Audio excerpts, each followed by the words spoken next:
San Luis City Police Department, let me help you. I just got home and the door was open and I walk in and I think my girlfriend's been shot. Where was she shot at? Looks like the head. Did you see who did it? I don't know, I can't go in there.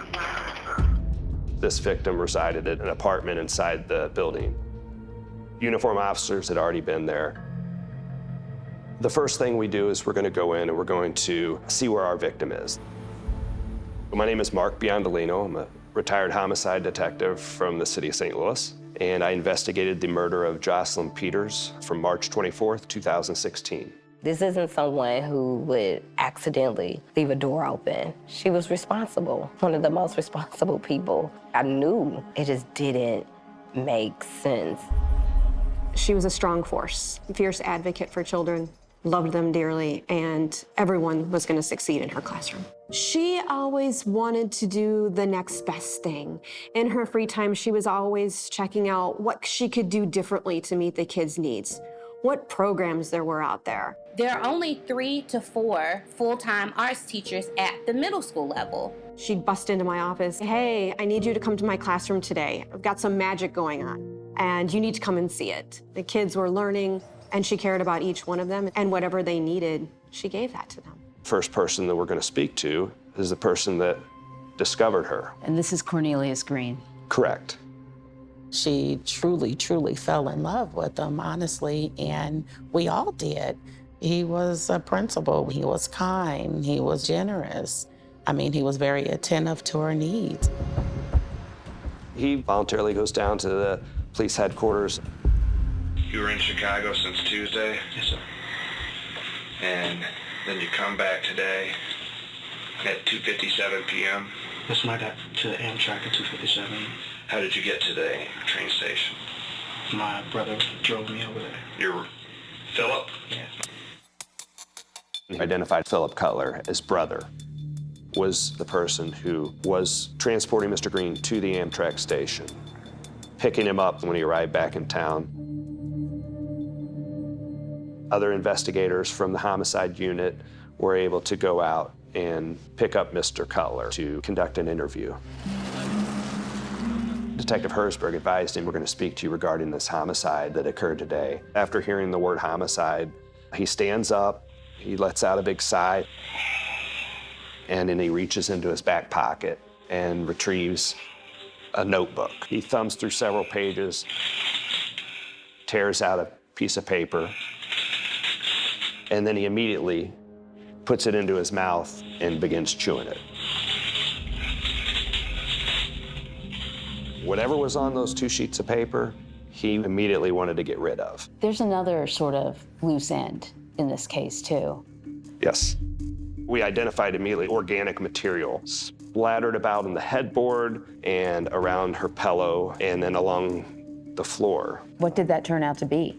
We identified that as being fragments from a potato, like what you think like a baked potato. This case is baffling. My name is Tiffany Becker. I'm a retired assistant United States attorney for the Eastern District of Missouri. I couldn't believe the depravity of the crime itself. Hey, do you ever been involved in a case like this before? Nothing like this.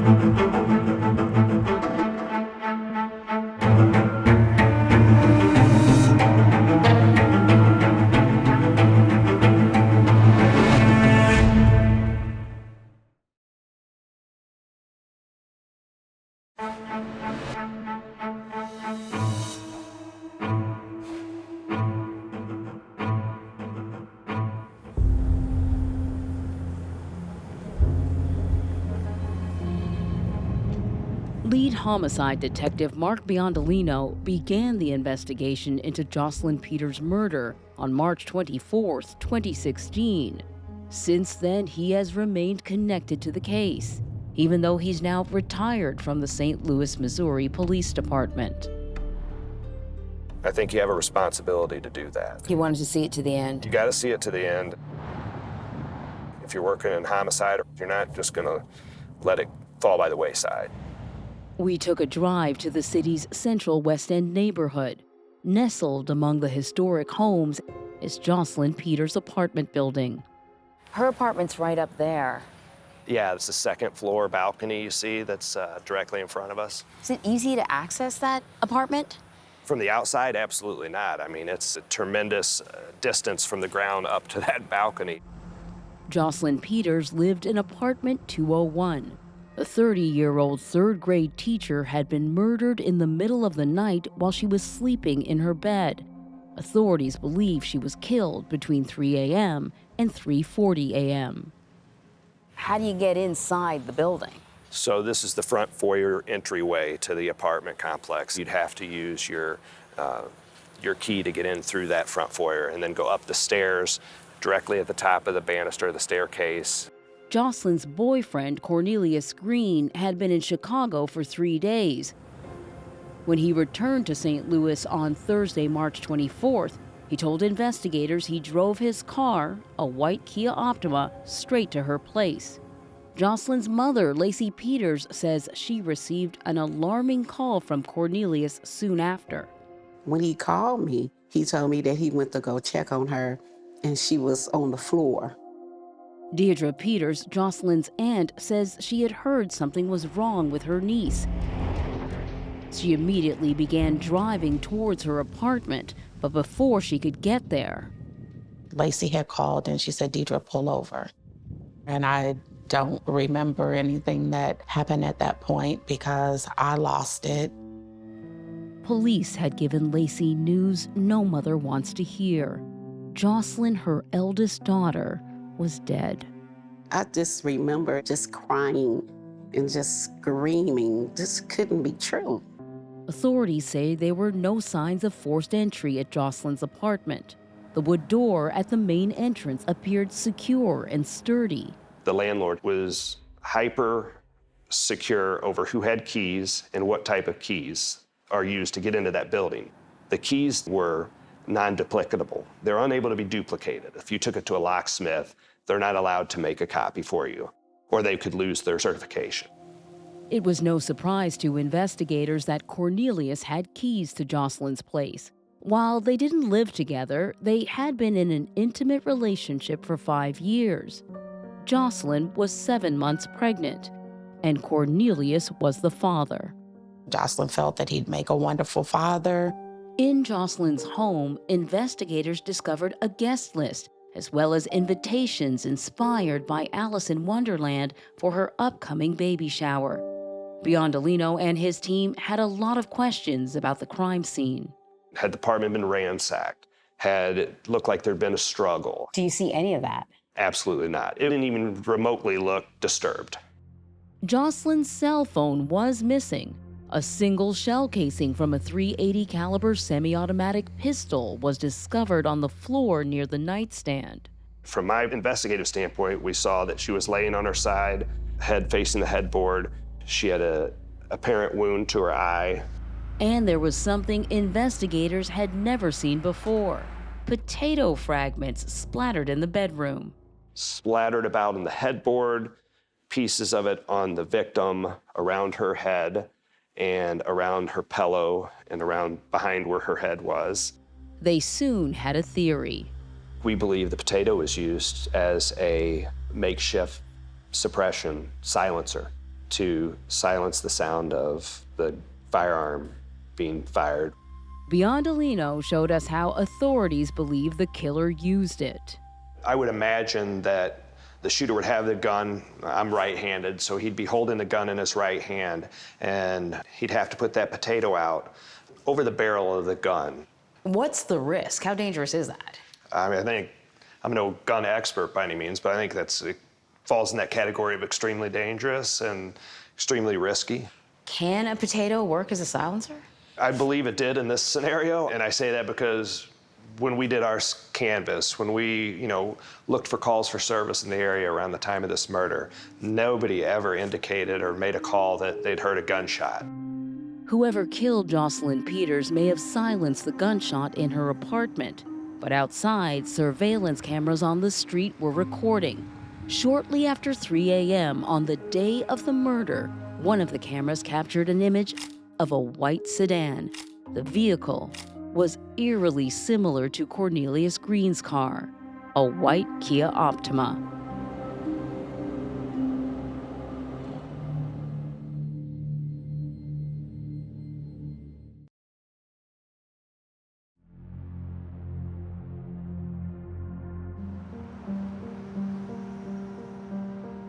When Jocelyn Peters graduated from college, she knew she wanted to be a teacher. We were going to be both teaching third grade, and so there were things that we had to figure out. Tiaris Tucker first met Jocelyn when they started teaching at Mann Elementary. Why do you think teaching was so important to her? Jocelyn, I think that she felt this sense of urgency to make sure that she was giving back to students. Jocelyn knew a quality education would be a game changer for kids, and she wasn't afraid to tackle thorny issues facing St. Louis public schools. 80% of elementary schools do not employ full-time art, music, or physical education teachers. She was always checking out what she could do differently to meet the kids' needs. Nicole Conaway, the former principal at Mann Elementary School, had met Cornelius Green, a middle school principal, at a work retreat. She had been looking to hire a third grade teacher, and Cornelius recommended Jocelyn. He called me and said, I have a candidate for you. She's great. At the time, she had no idea Cornelius was in a relationship with Jocelyn. I brought her in and interviewed her, and about 15, 20 minutes in, I said, could you please step in the hallway while we talk about you? So I brought her back in and I offered her the job in that moment. 15 minutes in? She was a bright light. She always has been. She talked about how she wanted to be invested in care for children, and she wanted to teach them. In 2014, Jocelyn Peters received one of the most prestigious honors for educators in St. Louis. She was awarded the Pettis Excellence Award for the district. What is that recognizing? It's recognizing excellence in the classroom. We were very proud of her. By the spring of 2016, she was also fulfilling some personal dreams. She surprised her mother, Lacey, with the news. Jocelyn was expecting a baby girl and had named her Micah Lee. We were all very excited for her. And the father-to-be, Cornelius Green, appeared to be a good match for Jocelyn. Cornelius was in a fraternity, and she was active in her sorority. And like Jocelyn, he was an award-winning educator. According to her family, he seemed smitten from the start. He actively pursued her. He started giving her flowers and gifts and was very persistent. Jocelyn's friend Tiaris also noticed how attentive he was. Jocelyn and I, we ran a 5K a couple of times, and he was at the 5K. So he seemed really supportive in that way.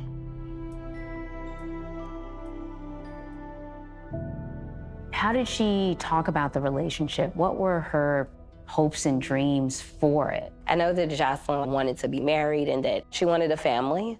And I recall her and him going to go look at houses. But Jocelyn, she says, had grown frustrated with Cornelius during the process. He didn't like any of the houses? No. Deidre picked up on Jocelyn's annoyance as well. How come he's not actively looking like I'm looking? How come he's not wanting this as much as I'm wanting this? Jocelyn was ready to be a homeowner. After all, her career was thriving, she was expecting a baby, and in January, she had turned 30 years old. She booked a belated birthday cruise to the Bahamas to celebrate during spring break and invited her family and Cornelius. I think when we started to see little changes is when we were on our vacation. Jocelyn's mother, Lacey, and her Aunt Deidre say Cornelius, who was usually the life of the party, seemed different. He was just distant. I mean, he was not attentive to her needs. I mean, she's pregnant. She's just looking very uncomfortable.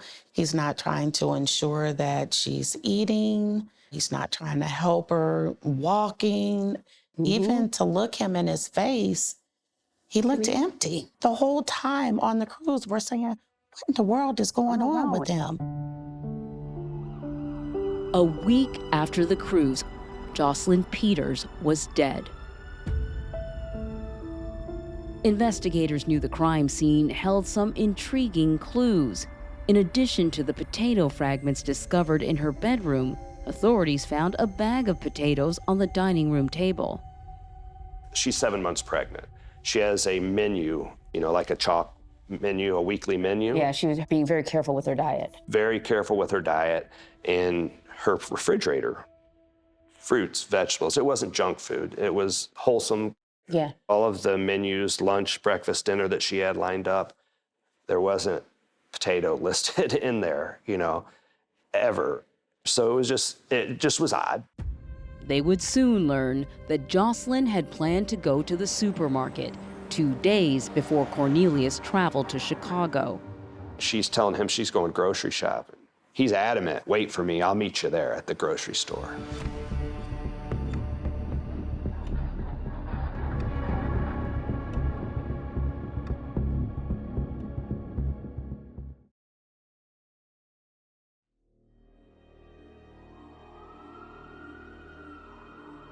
Cornelius Green told investigators at the crime scene that he had been in Chicago when Jocelyn was murdered, and that he could prove it to investigators.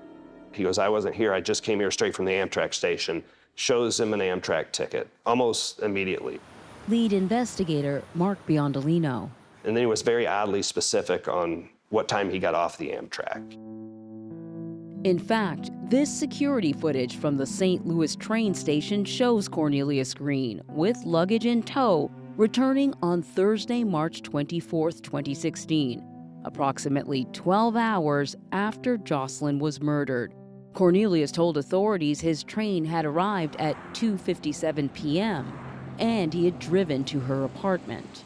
He called 911 at like 3:19 p.m. He had it down to the minute. To the minute, yeah. It was inherently obvious that he wanted detectives to know I wasn't anywhere around here when this happened.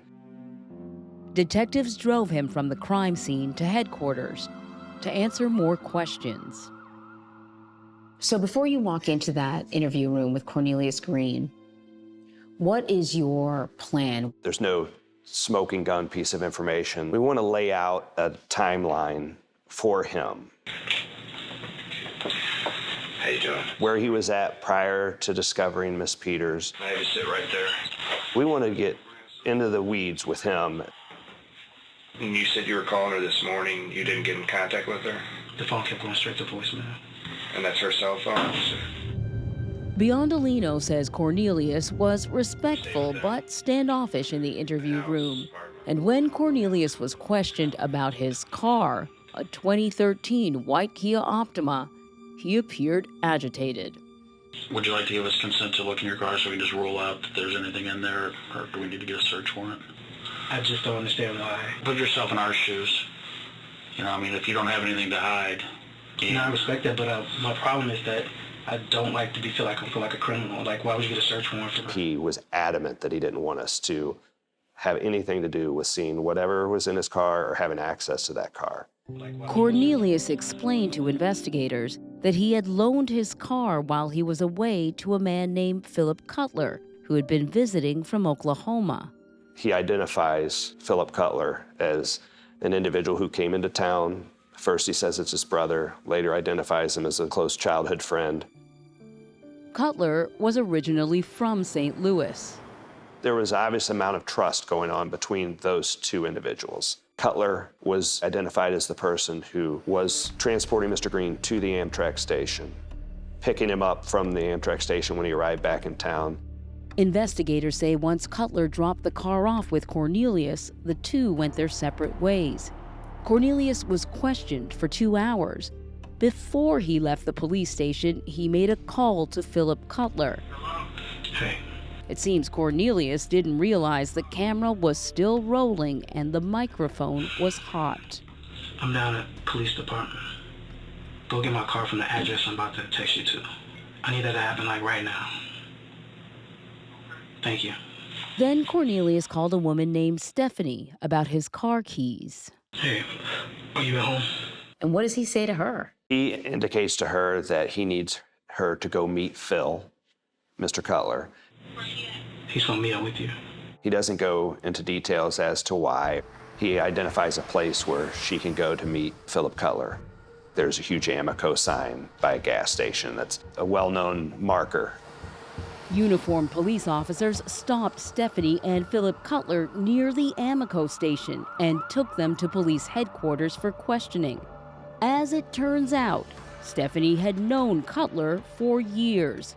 He was a groomsman in her wedding to Cornelius Green. When did you all find out that he indeed had a wife? Jocelyn told me. Early on? She did, but they were divorced. Well, not divorced, but they were separated. Legally separated. That's the way I was told. Stephanie and Cornelius had a young daughter, but had not been living together for several years.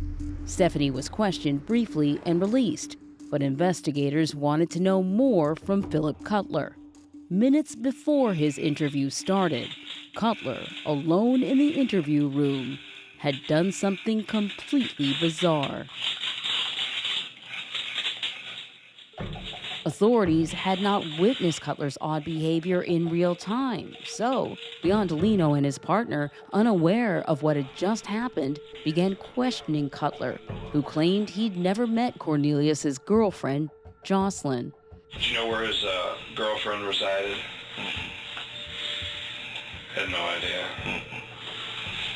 And you've never met her. You never been together with him, or never been over anywhere where she lived or anything like that? Never. There's a whole slew of things that we can move forward with after interviewing Philip Cutler. Investigators didn't have enough evidence to arrest Cutler. He was free to leave. But before he left the interview room, Cutler gave investigators an important piece of information. He gives us his phone number. What's your phone number? Cutler allowed investigators to glance at some of his text messages, but he didn't give them consent to examine his phone. 5 days after Jocelyn's murder, Cornelius went to police headquarters and gave investigators access to his phone. He also provided them with a written statement.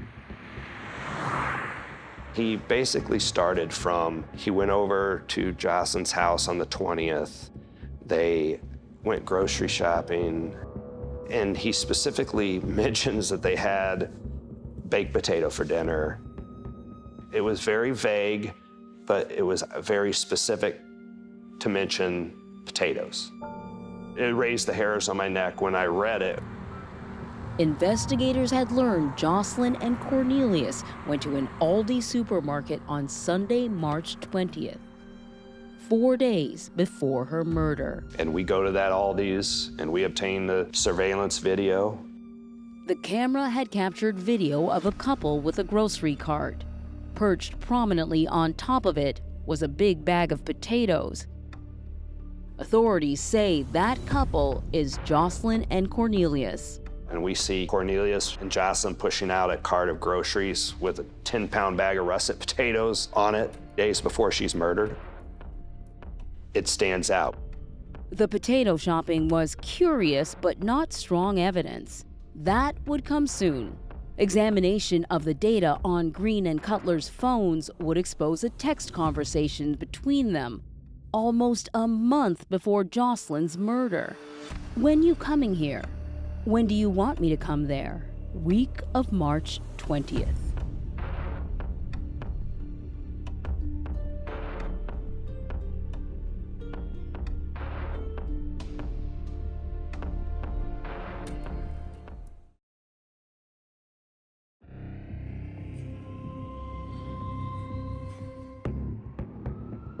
Investigators hoped a closer look at Cornelius Green's phone and Philip Cutler's phone number would provide new leads, and they were not disappointed. We dumped the phone, for lack of a better term. And tell me what you find out. There was quite a lot in Cornelius's phone. An examination of Cornelius Green's digital history had revealed a curious text message chain with Philip Cutler. When you coming here? When do you want me to come there? Spring break, March 18th to the 22nd, week of March 20th. Okay, that'll work. You gonna be sending the package? The conversation was cryptic, but the words spoke volumes to Biondolino. To us as investigators, we're looking at this after the murder of Jocelyn Peters. That's a quid pro quo to us, an agreement that looks like has been made between Cutler and Green. That text was written less than a month before Jocelyn was murdered. He's getting something from Cornelius for coming into town. You don't know what that is? We don't know what it is. So we look into how did he get it. We know Cutler is in Muskogee, Oklahoma, and Green is from St. Louis. I reach out to contacts, the United States Postal Service, FedEx, UPS. You know, we have contacts, we can reach out to them. His contacts delivered. Well, sure enough, UPS package was mailed from Cornelius Green from here in St. Louis to Philip Cutler's address in Muskogee, Oklahoma. What's in the package? We don't know what's in the package. It's an envelope, it's several ounces, and it is $48 charged to be shipped there overnight and had to be signed for. Philip Cutler had signed for the package a few weeks before Jocelyn's murder. Authorities didn't find Cutler's DNA or fingerprints inside her apartment, but the circumstantial evidence against him was mounting. In June 2016, Biondolino got a warrant for Cutler's arrest. We responded to Muskogee, Oklahoma, where he was taken into custody. You have the right to have a lawyer and have him or her with you while you're being questioned. Do you understand that? Yes. Yes. Tell me about him being taken into custody and then questioned. Yeah, it's laid out on the table to him. We advised him that he is under arrest and he is going to be charged with the murder of Jocelyn Peters and her unborn child. Investigators confirmed the car seen on the security video around the time of Jocelyn Peters' murder was indeed Cornelius Green's white Kia Optima. Green, who was out of town, had loaned Cutler the car, but Cutler claimed he wasn't driving it that night. Okay, nobody had access to that car. Yeah, and somebody could have stolen it then. Nobody stole it. Hey, they stole it and then gave it back to him, put it in the same spot? Is that what you're telling me? Hold on a second. I was just using the car to do what I needed to do while I was there. We know you were using it to do what that was it. Okay. I wasn't in the car. All right. After his police interview, Cutler was transported from Muskogee, Oklahoma, back to St. Louis, where he was held in custody in the city jail. Investigators also secured a search warrant for Cutler's Google account and his phone. And you get a whole lot of information from that phone. Absolutely. We get a tremendous amount of very specific location data as in relation to Philip Cutler. It had provided a digital path to Jocelyn's address on the day she was murdered. The Google location history showed he was actually on that street. And at some point during that evening, between the 2:59 and 3:48 a.m., there was a ping that shows directly in that apartment. And we believe at that time in Jocelyn Peters' apartment. When you see his phone pinging inside her apartment, I mean, as an investigator, does it get any better than that? No, I think as far as with what we have here, that is, for lack of a better term, that's our electronic eyewitness. That's it right there. That Google location data delivered yet another clue. A few hours after the murder, Cutler's phone was on the move. Authorities say it ended up here at North Riverfront Park. It's a stone's throw from the banks of the Mississippi River and 10 miles from Jocelyn's building. What leads you down towards this way? Well, the reason we thought he came out here was to discard evidence from the murder. Specifically, we believe this is where he would have discarded this murder weapon. Investigators believe Philip Cutler, who was here for approximately 8 minutes, also tossed Jocelyn's missing cell phone in this area. So if you want to get rid of something, this is the place to throw it. Oh, an ideal place. 100%, yeah. Philip Cutler, who had been down on his luck before Jocelyn's murder, revealed a lot more after his arrest. When we interviewed Mr. Cutler, we questioned him about a package that Cornelius Green had sent him via the UPS. And Philip Cutler indicated to us that he was sent $2,500 in U.S. currency from Cornelius Green. In early March 2016, a police report was filed by Carlane Middle School. There had been a theft of cash raised by students on the dance team. And according to investigators, Cornelius Green, who was the principal, had access to those funds. It was approximately 3 separate thefts that ended up totaling $2,700. Biondolino believed the evidence was adding up, and Cornelius Green was the common denominator. We're fairly conclusive that this money taken from this dance team is the same cash that was mailed to Philip Cutler to murder Jocelyn Peters. He's stealing from his school. Yes. To give money to a hitman to kill his girlfriend. Correct. $2,500. $2,500, yeah. I mean, how cheap is a life? It tells you what he thinks about, a human life's worth. And it's pretty disgusting. In August 2016, Cornelius Green was arrested for theft. He was visibly more upset than I think he'd been throughout this entire investigation, that he was being arrested for theft. Green posted bail and was removed from his position as school principal. Jocelyn's former principal, Nicole Conaway. To hear that somebody I knew, especially a fellow principal, could take advantage of children like that, it's disgusting. It's absolutely disgusting. 2 months later, in October 2016, Cornelius Green was arrested and charged with the murders of his girlfriend Jocelyn Peters and the baby they were expecting. Shortly after that, Green's wife filed for divorce. Investigators say she was not involved in Jocelyn's murder.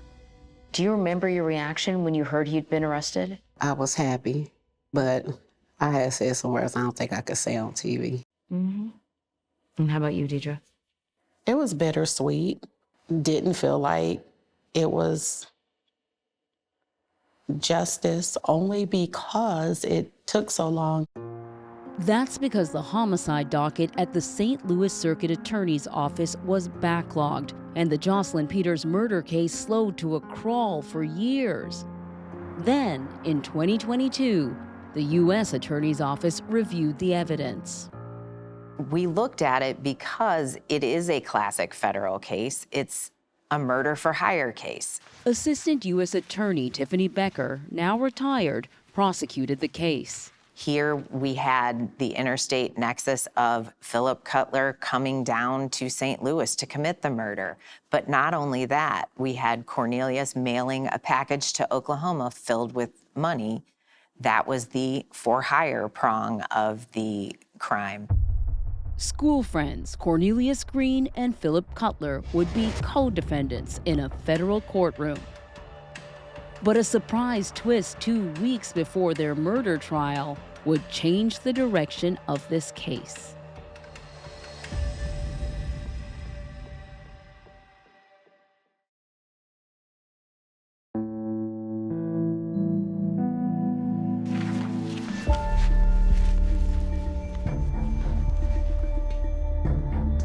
When Assistant U.S. Attorney Tiffany Becker was preparing for trial, she wanted the jury to hear about Cornelius Green and Jocelyn Peters' relationship before the murder. I think it had increasingly been tense between the two of them, with the sore spot in the relationship being the fact that Cornelius had not gotten the divorce he had promised Jocelyn he would. I think Jocelyn finally was realizing maybe this was never going to happen.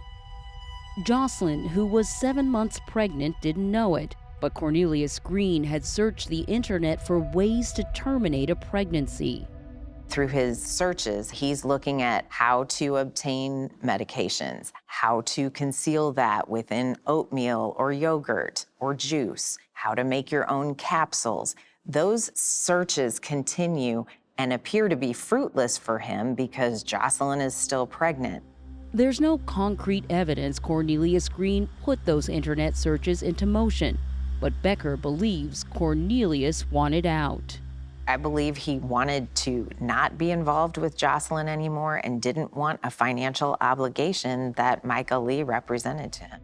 The investigation also revealed Green had purchased a .380 semi-automatic pistol a few years before the murder. That weapon has never been found, but it was the same caliber as the shell casing discovered in Jocelyn Peters' bedroom. Bill and I are federal attorneys. In a way, we act as special public defenders in the matter. Attorneys Nick Williams and Bill Marsh would represent Cornelius Green at trial. What was he like when you met him, Cornelius Green? He's an intelligent person. He's got family support. He is someone who listens to what you have to say. Bill, you're nodding along. You agree? Yeah, he was very respectful. A lot of times when there are high stakes in a criminal case, there can be friction with your client. There really wasn't any with Cornelius. Cornelius had maintained his innocence throughout his 8 years in custody. When we get involved in a case, part of our job is to identify the strengths and the weaknesses of the prosecution. This is a case that involved a lot of circumstantial evidence. But the defense faced a big challenge. Before the U.S. Attorney's Office decided to take the case, state prosecutors had charged both men with murder and were seeking the death penalty. There's a phrase in the world of capital litigation, death is different. And when we're advising someone, anytime it's a capital case, it's going to be different advice than it might be if it were not a death penalty case. On February 28, 2024, 8 years after Jocelyn Peters' murder, and 2 weeks before his trial, Green pleaded guilty to federal charges. Green pled guilty as part of a plea agreement. He's pleading guilty to the 2 counts that he was charged with on the federal level. Again, conspiracy to commit murder and the murder itself. That he paid Mr. Cutler to kill his pregnant girlfriend?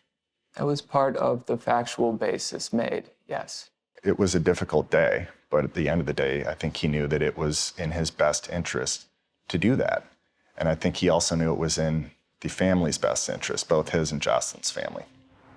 After Green pleaded guilty, the state dismissed its murder case along with the theft charges. But his co-defendant, Philip Cutler, wanted his day in court. He faced the same federal charges. You know, his defense sort of tried to argue that really, Philip Cutler was nothing more than a pawn in Cornelius Green's elaborate chess game, that Cornelius Green is a master manipulator, and he's the victim. Well, that was clearly false. He met with Cornelius. The text messages do not lie. Philip's location information and the vehicle being there at the time of the crime do not lie. You don't think he was manipulated by Cornelius into this? No, I think he wanted money desperately because he was in such dire straits, and he had loyalty to his friend. Investigator Mark Biondolino was in the courtroom. There were no cameras permitted at trial. What was his demeanor like at the trial? It ranged from sleeping at times. He showed a lack of remorse and a lack of credibility. Cutler took the stand in his own defense, and he told the jury what he claims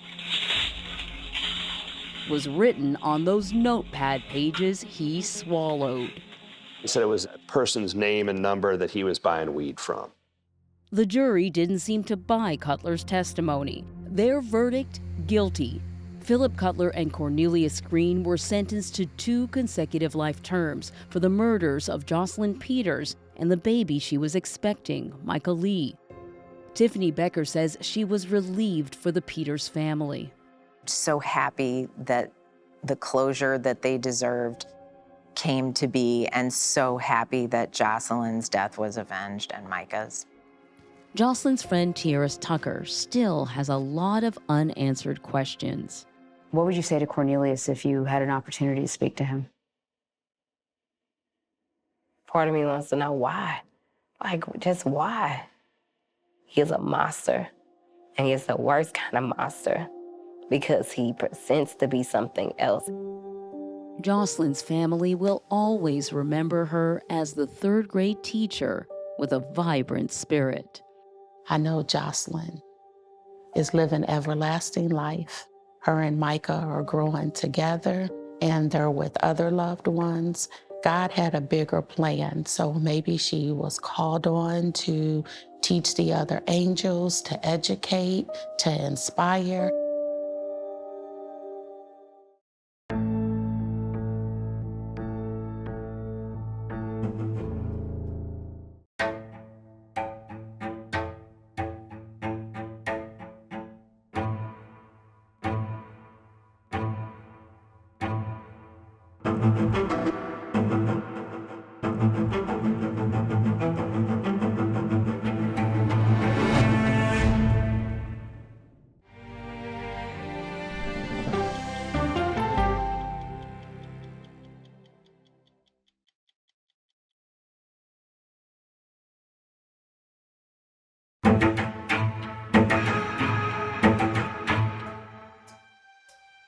Welcome to Postmortem. I'm 48 Hours correspondent Natalie Morales, filling in as host today to speak with Anne-Marie Green about her report on the murder of Jocelyn Peters. So on March 24th, 2016, Jocelyn's boyfriend, Cornelius Green, called the St. Louis Police Department to report that Jocelyn had been shot in her apartment. Now, this story features details that I have never encountered in another 48 Hours episode, including a key suspect eating pages out of a notebook and fragments of a potato that were found at the crime scene. We're going to discuss all of that and more. But first, Anne-Marie Green, thanks for joining us. Natalie, it's always great to be here. And, I always like doing Postmortem with you, so it's fantastic. Thank you. I love doing it with you as well. And this one is such an intriguing case. I mean, I got to remind our viewers first, though, if you haven't watched or listened to our 48 Hours episode, Jocelyn Peters and the Notebook, just go check it out right now, then come back for a conversation. Jocelyn Peters was a 30-year-old beloved elementary school teacher. She was in a relationship with a school principal, Cornelius Green, for 5 years. In fact, they were expecting a child together. Jocelyn was 7 months pregnant when she was killed in her home. Well, now investigators did find a shell casing on the floor. No weapon, though, was recovered. Jocelyn's phone was also missing. And they did find something else that was really bizarre, Anne-Marie. They did. They found potato fragments in the bedroom. And what they really believe is that it was used as a silencer. And it's not just the potato fragments in the bedroom. As you saw in the hour, Jocelyn was really kind of focused on her health. And she chronicled everything she ate throughout this pregnancy.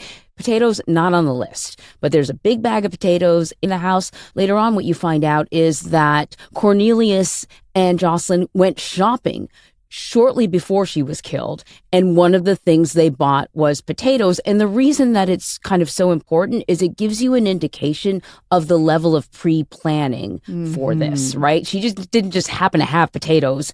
There was something very, very deliberate about purchasing those potatoes that day. And potatoes as a silencer, I mean, I had never even heard of that before. Where did that idea even come from? I mean, when I first heard of it, it reminded me of some 1940s talkie gangster movie, or do they call them talkies? Yeah. You know what I mean? But it probably worked because no one in the apartment heard the gunshot, right? But also it's actually, come up in movies and television before. In fact, they mentioned one particular movie during the trial, the 1992 film South Central. They use a potato as a silencer. And I know the lead detective on the case actually did a demo for you. I mean, this had to be extremely dangerous, by the way, right? I did not appreciate how dangerous it was until he sort of showed me how it would work. Because I think in my mind, I just thought, oh, you just stick the potato on the end, right? But you can't, or right? You have a gun sort of full of potato. So you have to kind of hold it. So you can imagine, Natalie, you're holding this gun, and at the end of the gun, where the bullet is coming out, you're holding a potato. If you move your hand in any direction by mistake, you're going to shoot your hand off. It's extremely dangerous. Does not sound like a good idea at all. Well, police quickly zeroed in on Jocelyn's boyfriend at the time, Cornelius Green, after surveillance cameras picked up images of a white sedan that appeared to look like the car that he drove. That was a Kia Optima. That was around 3 a.m. that the surveillance cameras picked up that image.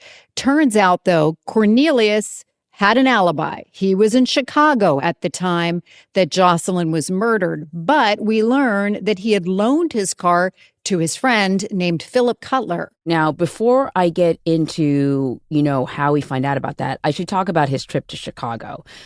He visited friends of his, a couple. 48 Hours did reach out to them. They were not interested in participating in this process, according to the prosecution. He was there for a couple of days, and they did think it was sort of a little odd, and that his behavior was a little odd during that time. It's a quick turnaround. He comes right back. But how we learn that he's lent his car is because while he's sitting in the interrogation room in the police station, he makes a phone call. And he calls Cutler and asks Cutler to pick up the car. And the cameras are rolling, and we have all this video. Video and audio. So Yeah. I guess he just forgot that in those interrogation rooms, the cameras are always rolling. Yeah. So he also called his wife. And we're talking about his wife because he was still married at the time to his wife, Stephanie, and talked about his car keys and asked her to then meet Cutler. Police bring Cutler in. That's when we see another bizarre thing happen on camera. Yeah. He was caught on camera eating pages from his notebook. So from what I gather, Philip Cutler is brought to this room, but he's not told why he's there. An officer at one point comes to the door, opens the door, and that's when Philip Cutler says, "Do you know how long I'm going to be here?" And the officer says, "Well, it's a homicide investigation, so, I'm paraphrasing. These things take time." It is after that he starts flipping through his notebook and stuffs these pieces in his mouth. And I guess investigators at the time did not see that video in real time as we saw it as the viewers. You're right. I guess I didn't really kind of realize this, but I guess once you're in this room, the cameras are rolling, there's audio, there's sound. But, the investigators are, getting their questions together, getting their paperwork together. They're not watching the entire time. And so when they go back into the room, they didn't know to ask him about these papers until much later. What did they think when they saw that? Just like the rest of us, they wanted to know what was on, those papers. I know later on, Cutler argued that what was on those papers, it was like the phone number to like a guy that he bought marijuana from. But what we do know is once he realized it was a homicide investigation, he felt the need to get rid of those pages. Well, Cutler also claimed he did not know Jocelyn Peters, but he did provide police with a key piece of information that would become crucial, and that was his phone number. Yeah, exactly. And then later on, Cornelius gives them access to his actual phone. And so then what you see as they go through the phone, and then they have the phone number, is a really important series of text messages between the two, right? And I'm just going to read out what's said. Green asked Cutler, "When are you coming here?" Cutler says, "When do you want me to come there?" Spring break, March 18th to the 22nd.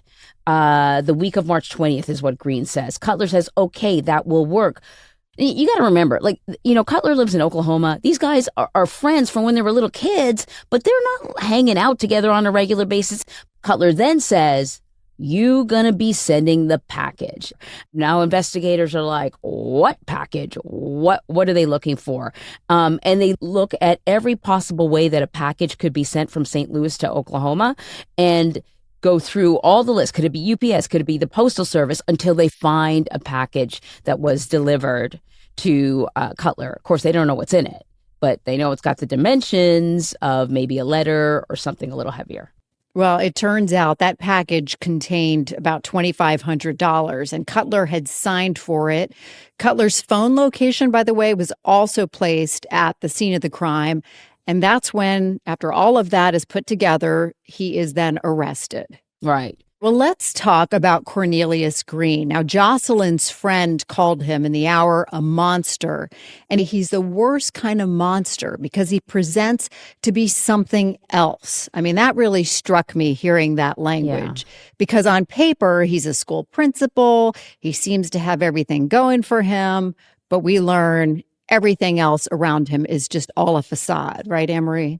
The best word, Natalie. I literally was about to say facade. It's all image, no substance. I mean, I think he was a good principal. People seem to like him as a principal. The prosecutor described him as an enigma because he has no criminal record. There isn't sort of a history of violence or any of that. And yes, we learned that he was married. He also had a daughter, too. Do we know if his wife was aware at all about Jocelyn and vice versa? He had not been living with his wife and child for several years. According to Jocelyn's family, he told Jocelyn that they were legally separated. His wife, now ex-wife, she filed for divorce later, Stephanie knew about Jocelyn, but thought that they had broken up. But here's the thing. There were so many other women. I want to share a little clip from the prosecutor, Tiffany Becker, about what she has to say about all of this. We know that he was involved sexually, not only with his ex-wife off and on, obviously Jocelyn, but then he had a relationship with another woman. She would believe that she was going to marry him and that they were going to get a house and build a family together. And there were multiple other individuals we identified during the examination of his text messages that showed he was juggling all of these relationships at that time. Somehow he was successful with the ladies. He absolutely was really good at showing different people, I guess, a different face. Yeah, and just to think about Jocelyn, I mean, she's 7 months pregnant, thinking that eventually she might marry the guy, that all she wants is to set up a house with him and to, really just have a solid relationship and start for her baby girl. I should say, Natalie, one of the things that Jocelyn's family said to us is that they felt that he was successful at juggling all these women because he deliberately chose women who were career-oriented, and they would be too busy to be going through his text messages, asking them, who's this girl, that they were just like really focus-driven women. So they were not going to be checking up on him to see what he was up to. And so we got away with a lot. Welcome back. All right, well, let's talk about how Cornelius Green allegedly stole $2,700 from his own school's dance team. That shows you the kind of desperation and the level of, depravity that he was capable of. Yeah, I mean, he didn't have the money to send to Philip Cutler. So, the allegation is that he stole it from his own school. Nicole Conaway, the principal at Jocelyn's school, said he literally stole from children to pay for killing his own child. So the way he was caught is they were kind of holding this money in a box in a room, basically, like a big closet or whatever. It wasn't in a bank account. According to police reports, someone saw him go in. And he was just one of, a couple of people who went into the room. But when the police were called to do the investigation, they're questioning the teacher who is saying, I don't know if this money's gone. He's right there. That's her boss.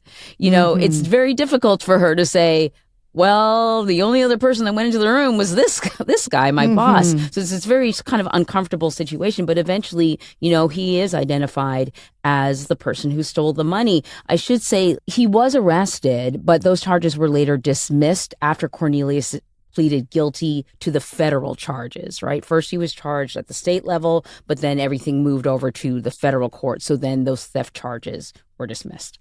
And I just keep going back to $2,500. I mean, that was how much he valued Jocelyn's life.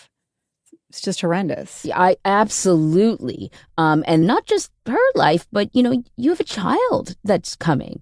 And the lead detective, Mark Biondolino, I talked to him about it. He thought it was absolutely disgusting. And that guy, he spent a career doing homicide in St. Louis. So he's seen a lot of things.